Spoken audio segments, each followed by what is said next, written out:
Brigade साहब, घबराना नहीं है का मंत्रा ये तो हम सुनते आ रहे हैं, एक अरसे से सुनते आ रहे हैं और पब्लिक जो यकीनन घबराई हुई भी है, परेशान भी है और ख़ास तौर पर 2021 के अंदर अगर मेडिसिन्स लेने के लिए किसी को तकलीफ़ का सामना करना पड़ता और वो रिक्वेस्ट करे कि खुदारा इसकी कीमतें तो थोड़ी सी कम कर दो, तो वो किससे सवाल करे? ये महंगाई माफिया की वजह से है या सिर्फ IMF की वजह से है ब्रिगेड साहब? देखें जमील, बात यह है कि मैं बिल्कुल लगारी साहब की बहुत रिस्पेक्ट करता हूँ, हमारे सीनियर भी हैं, लेकिन मैं थोड़ा तुमसे इस बारे में डिफर करूँगा। बात यह है जी देखें बिल्कुल जो इंटरनल डोमेस्टिक प्राइसेस हैं वो तो जाहिर है कि गवर्नेंस की वजह से हैं, देयर इज नो डाउट कि उसमें प्रोविंशियल गवर्नमेंट्स भी हैं और उसके बाद price control committee, deputy commissioner they not playing their part.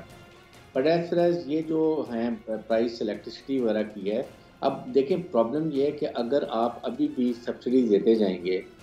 तो फिर वही बात है कि आपके लोन बढ़ता जाता है।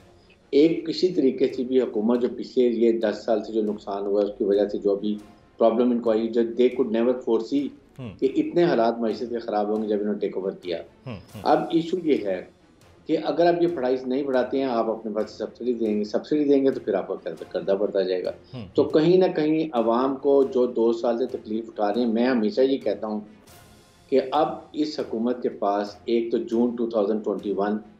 इज ए लिटमस टेस्ट कि उसके अंदर ये अवाम को क्या रिलीफ दे सकते हैं बजट के अंदर, और till the time 31 December whatever they can do, they have to satisfy to the people of Pakistan. चाहे वो बिजली की प्राइस हो, चाहे वो डोमेस्टिक ये जो कमोडिटीज़ के प्राइस है, आटा, चीनी, दाल, जो चीज़ बहुत चीज़ें की कीमत बढ़ गई वो है, और उसके साथ साथ कारकर्दगी दिखाने के लिए जो लोगों की जो एक एक्सपेक्टेशन थी उनको पूरा करने के लिए ये बहुत ही ज़रूरी 2021 है।